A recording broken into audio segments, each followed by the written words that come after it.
Air India విమానాల్లో సాంకేతిక సమస్యలు తలెత్తుతున్నాయి. అహ్మదాబాద్లో ఎయిర్ ఇండియా విమానం కూలిపోయాక పలు విమానాల్లో టెక్నికల్ సమస్యలు వెలుగు చూస్తున్నాయి. నిన్న ఒక్కరోజే 6 ఇంటర్నేషనల్ ఫ్లైట్స్ సర్వీసులను నిలిపివేసింది ఎయిర్ ఇండియా. కేవలం 6 రోజుల్లో 83 ఎయిర్ ఇండియా విమానాలు రద్దయ్యాయని డీజీసీఏ ప్రకటించింది. ఇందులో 66 బోయింగ్ విమానాలు ఉన్నాయని డీజీసీఏ స్పష్టం చేసింది. అహ్మదాబాద్లో ఘోర దుర్ఘటన తర్వాత బోయింగ్ 787 డ్రీమ్ లైనర్ విమానాల్లో తనిఖీలకు ఆదేశించింది డీజీసీఏ.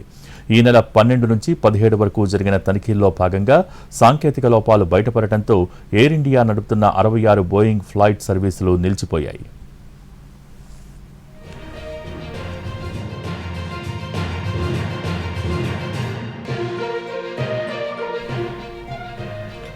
రోజుకు 1000కి పైగా దేశీయ, అంతర్జాతీయ ఎయిర్ ఇండియా విమానాలు నడుస్తున్నాయి.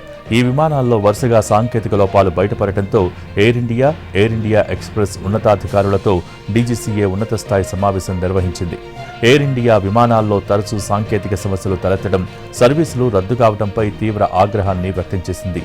దీనిపై ఎయిర్ ఇండియా చీఫ్ ఇంజనీర్కు సమన్లు కూడా ఇచ్చింది డీజీసీఏ.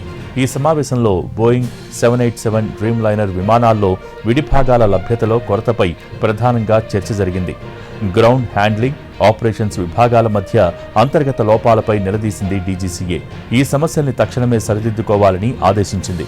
విమాన ప్రయాణాల్లో జాప్యాన్ని తగ్గించి మెరుగైన సేవలు అందించాలని సూచించింది. అయితే ఎయిర్ ఇండియా నడుపుతున్న బోయింగ్ డ్రీమ్ లైనర్స్కు క్లియరెన్స్ ఇచ్చింది డీజీసీఏ.